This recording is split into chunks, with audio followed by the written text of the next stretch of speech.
Hello, Bachu. Let's see our question. So, our question says, here are some sentences from the story. Choose the word from the brackets which can be substituted for the italicized words in the sentences. तो बच्चे हमें question क्या दिया हुआ है कि हमें हमारी स्टोरी में से कुछ क्वेश्चंस को सेंटेंसेस दिए गए हैं और हमें यहाँ पर चूज करना है वर्ड्स को ब्रैकेट्स में से, ठीक है, जो कि इनका सब्स्टिट्यूशन बन सकता है। यानी कुछ इटैलिसाइड्स वर्ड्स हैं, उन इटैलिसाइड्स वर्ड्स के लिए ये जो वर्ड्स हमें ब्रैकेट में दिए हैं उन्हें हमें सब्स्टिट्यूट बनाना है या उनका सब्स्टिट्यूशन देखना है कि कौन सा वर्ड उनकी जगह परफेक्टली फिट हो सकता है। तो चलिए समझते हैं अपना पहला sentence. The first sentence is a few years later the marriage faltered. So the italicised word is faltered and हमारे ब्रैकेट में क्या वर्ड्स है? Failed, broke and became weak. तो इनमें से कौन सा वर्ड एप्रोप्रिएट होगा फॉल्टर्ड की जगह? So our answer would be a few years later the marriage became weak. तो weak will be the appropriate word. Okay, the second sentence, Einstein was constantly at odds with people at the university. So यहां पर हमारा जो at odd है that is italicised word. अब उसकी जगह में क्या सब्स्टिट्यूशन में मिला है? On bad terms, in disagreement और अनहैप्पी। तो क्या हो सकता है? Einstein was constantly in disagreement. तो यानी एट ऑड्स का मतलब क्या होता है? In disagreement. तो इन डिसअग्रीमेंट आपका क्या बनेगा? सब्स्टिट्यूट वर्ड बनेगा with the people at the university. So the whole sentence is Einstein was constantly in disagreement with people at the university. Okay, so let's read the third sentence. The newspapers proclaimed his work as a scientific revolution। ये newspaper proclaim करते हैं उनका work as a scientific revolution. Proclaimed यहाँ पर हमें italicise दिया गया है, तो हम क्या लिखेंगे यहाँ पे? डिक्लेयर्ड, प्रेज्ड और showed.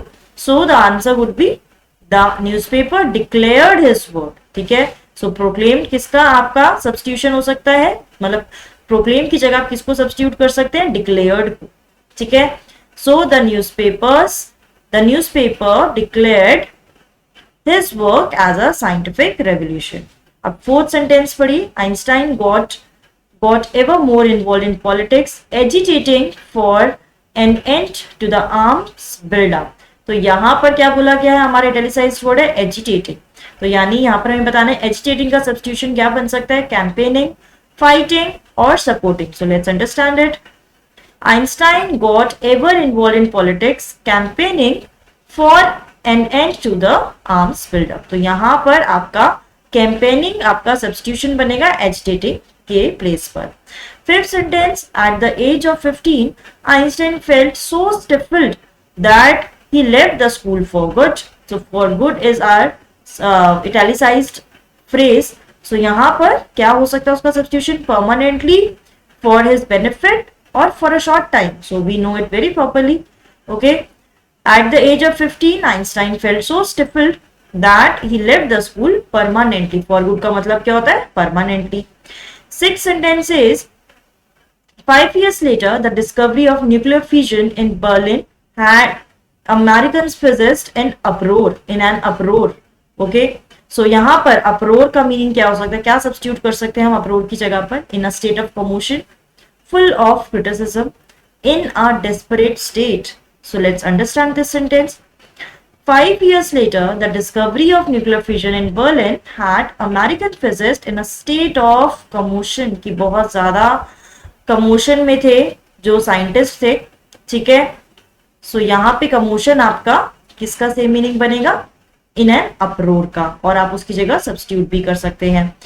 Science wasn't the only thing that appealed to the dashing young man with the walrus mustache।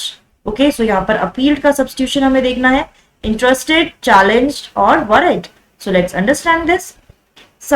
Science wasn't the only thing that interested the dashing young man with the walrus moustache. तो यहाँ पर आपका appealed की जगह आप क्या substitute कर सकते हैं? इंटरेस्टेड।